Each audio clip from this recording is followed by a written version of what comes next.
Fanny Puel, bonsoir. Bonsoir. Merci d'être avec nous ce soir.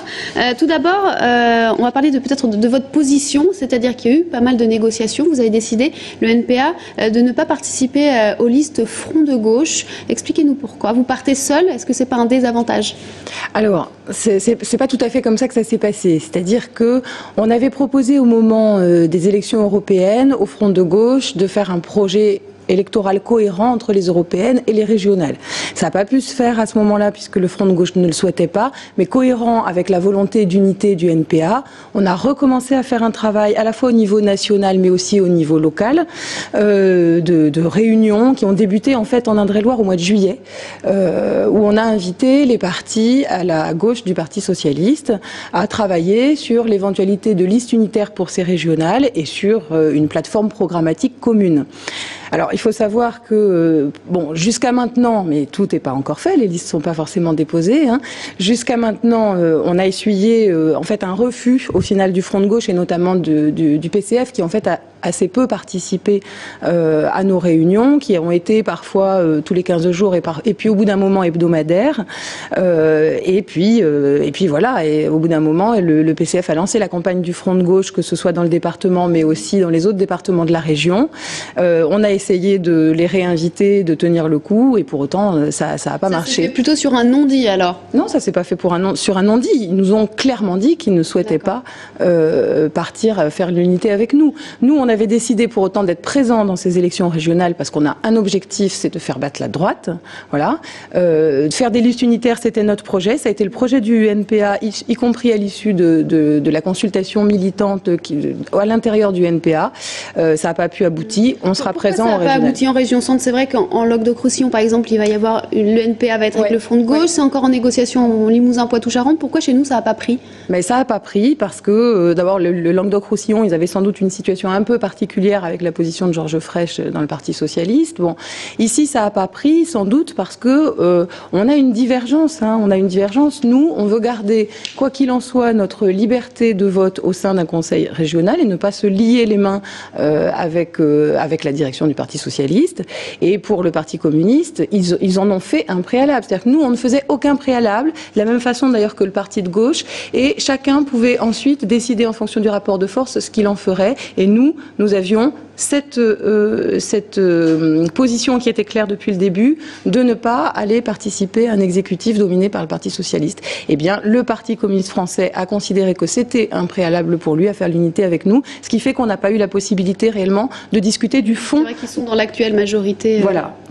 Et donc on n'a pas pu avoir le temps de dire. On a passé 6 mois à discuter de la forme et on n'a pas eu l'occasion. Ils nous en ont pas donné l'occasion de discuter du fond de ce qu'on voulait mettre dans cette campagne. Alors justement, quel va être votre cheval de bataille pour ces régionales? Alors voilà, nous, il y a une première chose. Cette campagne, elle arrive dans un enjeu aussi national, parce que le gouvernement Sarkozy-Fillon, il nous maltraite tous les jours. C'est le rouleau compresseur de la droite face aux acquis sociaux, aux besoins fondamentaux. Et cette campagne, pour nous, elle est en cohérence aussi avec les luttes sociales qu'on peut mener. C'est pas un coup électoral. Notre programme, il est absolument lié à notre combat quotidien en tant que militants.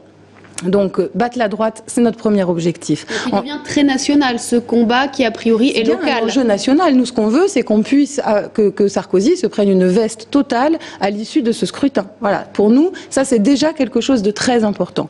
Ensuite, ça, c'est notre contre. Et puis, on a ensuite des propositions à faire. C'est-à-dire que, bon, on en a beaucoup. On a un programme qui est assez étoffé, mais on peut donner un certain nombre de mesures quand même, qui visent les compétences du Conseil régional. D'abord, sur la question des subventions du conseil régional aux entreprises.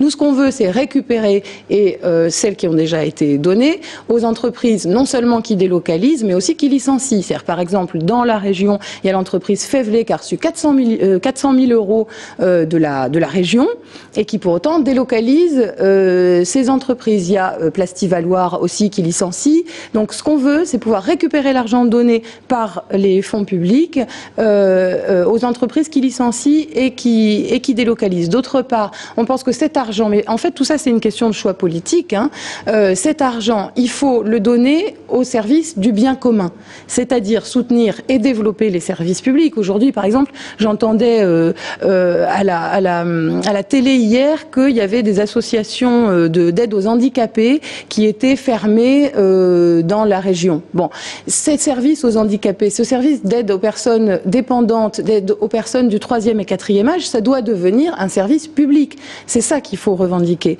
Je crois qu'il y a véritablement une importance là à mettre l'argent dans l'intérêt du plus grand nombre. Voilà. Donc ça, c'est une des choses... Que ce soit dans les compétences de la région. La région subventionne des entreprises, elle subventionne des associations, elle peut aussi soutenir par son action politique, parce qu'elle existe quand même, le développement de services publics, elle peut aussi soutenir la rénovation des lycées, elle peut aussi soutenir les bâtiments qui pourraient héberger des dispensaires de proximité et un maillage rural d'un dispositif de santé. Moi, j'en connais quelque chose, je travaille en milieu rural.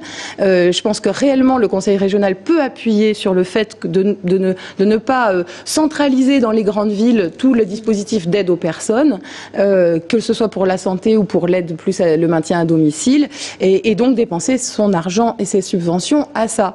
La région est un vrai contre-pouvoir pour vous. Ah, c'est un contre-pouvoir, oui, tout à fait. Et d'autre part, c'est aussi là qu'on peut faire des choix. Voilà, les compétences régionales, il y en a un certain nombre. Il y a aussi tout ça, c'est une question de répartition des richesses. Et en fait, cette répartition des richesses, il faut qu'elle se fasse de façon plus juste. Voilà. Il y a la compétence sur la formation professionnelle. Aujourd'hui, la formation professionnelle, elle engage les patrons. Voilà. Dans la santé, à nouveau, la formation des personnels de santé n'est pas forcément qu'une formation publique. Et ça aussi, c'est de la compétence de la région.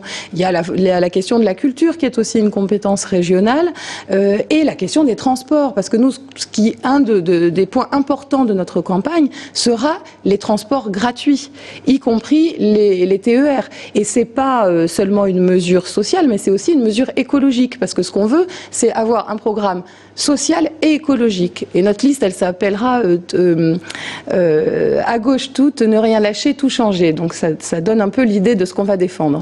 Fanny Puel, merci beaucoup de nous présenter ainsi les premiers grands points de votre programme et campagne électorale. Vous pouvez retrouver l'intégralité de cette interview et de votre journal sur le site tvtour.fr.